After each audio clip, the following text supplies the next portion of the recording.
Hey gang, it's your buddy Platt back with another Spirit Series video.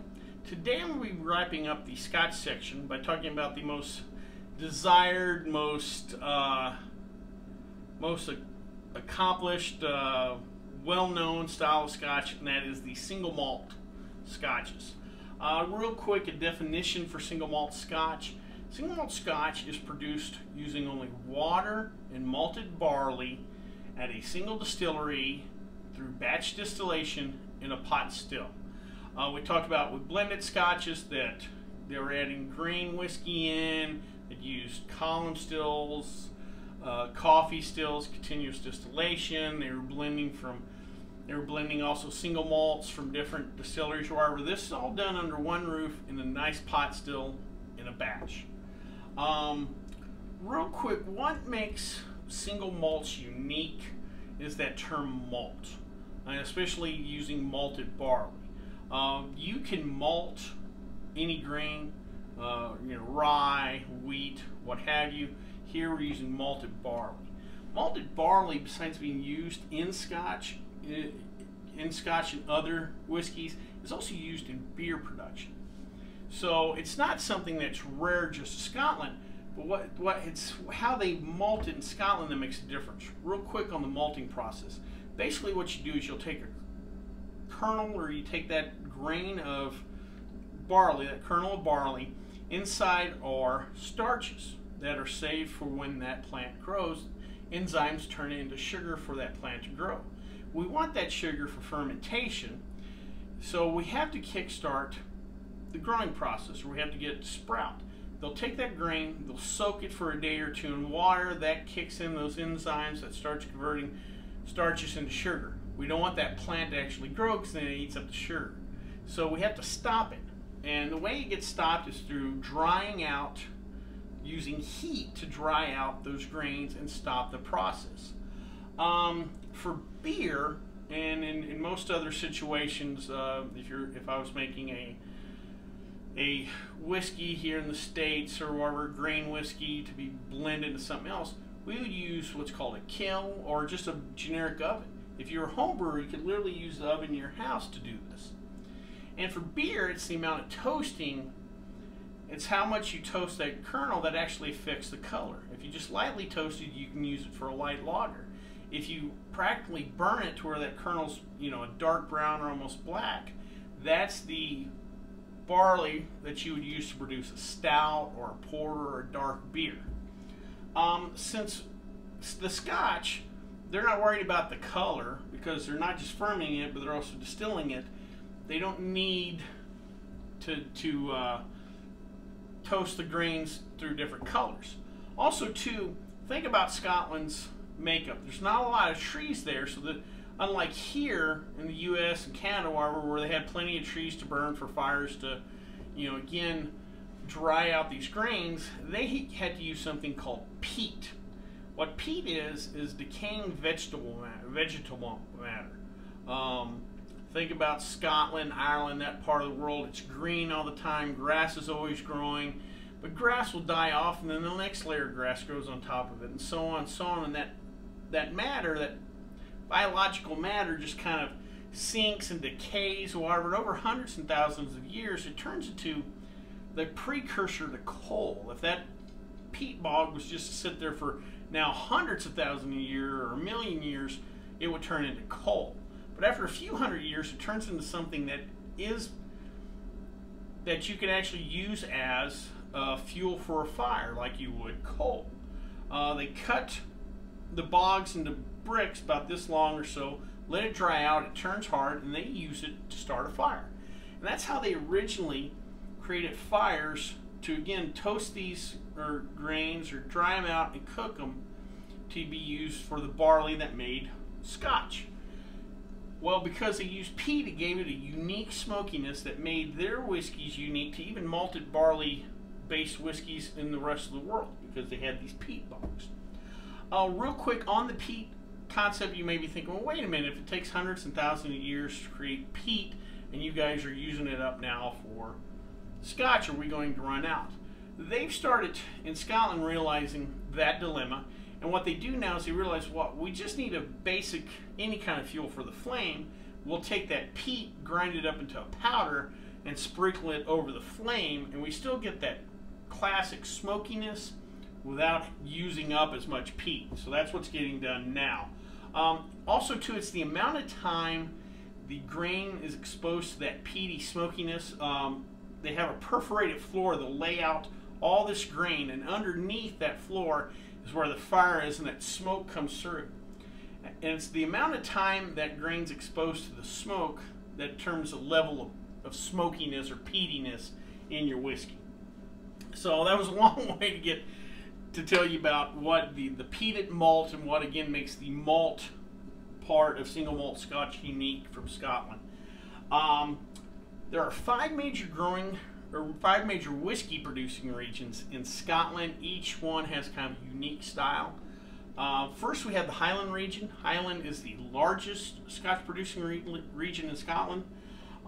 It is known for their full-bodied, deep peat smokiness flavored scotches. They're home to Dalmore, if you ever had Dalmore before.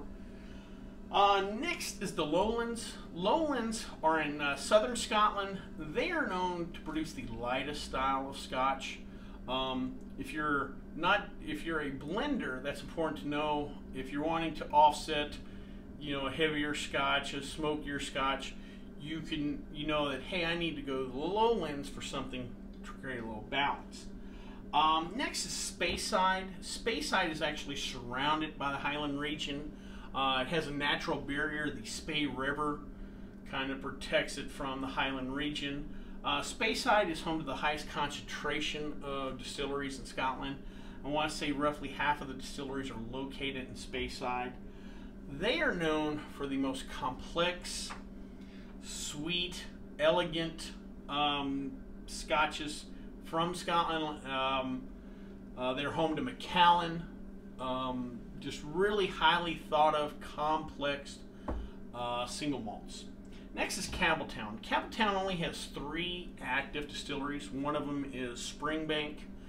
Campbelltown is known for a peaty Scotch that has almost a brininess to them, or a little saltiness, and that's due to the location of the distilleries to the ocean, and just literally the ocean air, the sea air saturates that Scotch. It saturates the peat bogs nearby, the grains itself that grow nearby. It's just part of the Scotch.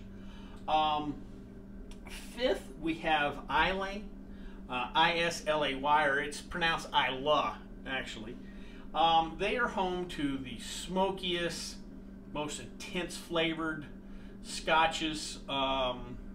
Again, they're the opposite of the Lowlands. If you're looking, blending, you're looking for balance, that's the other end of the scale. They are home to Lagavulin. If you ever had Lagavulin, Lafroig, or whatever, again, they're very intense Scotches. They're definitely not starter Scotches. If you're buying around and your friend says he's never tried Scotch, I would not go for an Islay Scotch. Last, there's another region that's not an official region, but is kind of recognized by some. It is the Island, I-S-L-A-N-D region. They're a step down from the Islay, a little bit milder, a little less smoke. They're home to Highland Park, if you ever had that Scotch before. So those are the Scotch regions. Real quick, I want to touch on something you may see in your local liquor store. I'm sure you will. Is a concept called independent bottlers. There are companies out there that don't actually produce single malt Scotch. They don't have a distillery.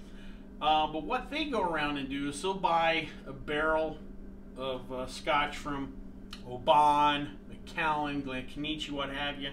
And then they will either just hold it and age it itself, rebottle it in a different decanter, put the marketing mechanism behind it. A good example of this would be if I wanted to start Flat Channel, whatever, and I would go to Glenlivet and I'd buy a barrel that was meant to be a 12-year-old, regular 12-year-old Glenlivet. Let's say then I decide, well, and let's say it was just in a used bourbon barrel. Let's say I'm going to take it like, all right, well, now I'm putting in a sherry barrel. So it'll be sherry finished. And instead of 12 years, I'm going to keep it for 21 years. And instead of the standard green bottle, I'm going to put a nice decanter in a nice box, what have you. Well, all of a sudden I've taken what would have been a high 30s, $40 bottle of Scotch. Now it's going to be a $200 bottle of Scotch.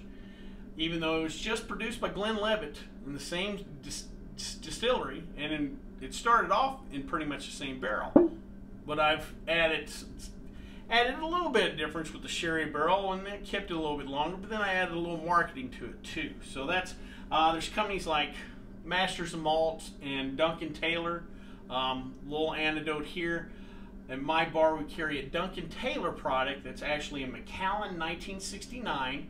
Spent 48 years in a sherry barrel, and it's $7,000 a shot, $98,000 for the bottle. I'm not joking. That is the actual price we charge for that, and I've actually sold some shots. So, the power of marketing.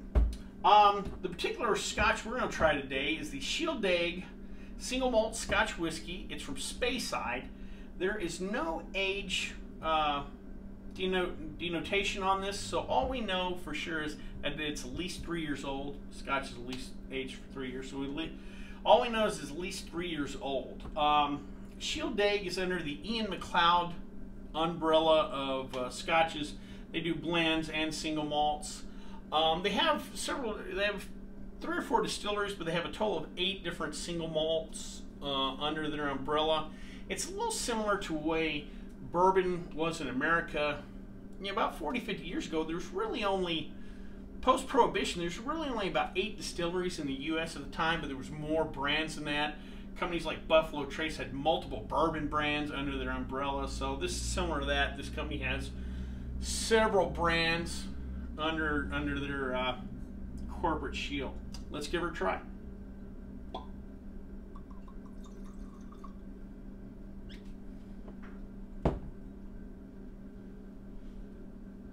All right, a little sweetness on the nose, fairly simple. Not much smoke. Let's give her a try.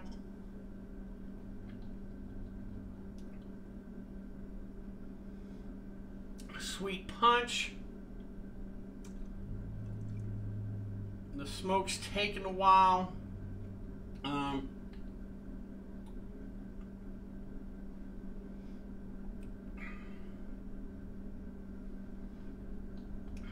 Kind of a viscosity wise, a little thicker, a little more mouthfeel,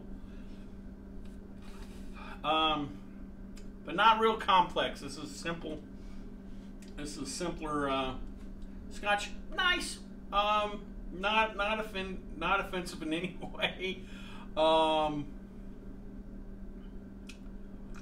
Yes, the smoke. It takes a while for the smoke to linger or to get there, but it does get there.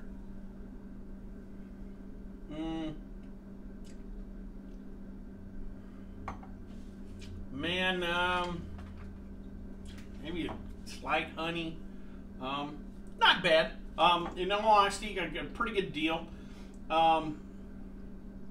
Single malt Scotch for $19.99. In a liquor store, that's not a bad deal these days. Overall nice, but not complex at all. More mouthfeel than the blends I've tried the last 2 weeks, though I will say that it coats the mouth more. Well, I hope you liked this video. If you did, please subscribe down below. Also, please like the video because it lets YouTube know we're putting out good content. If you have any questions, comments, concerns, please leave them in the comment section, or you can contact me on the Twitter page. Till next time, bottoms up.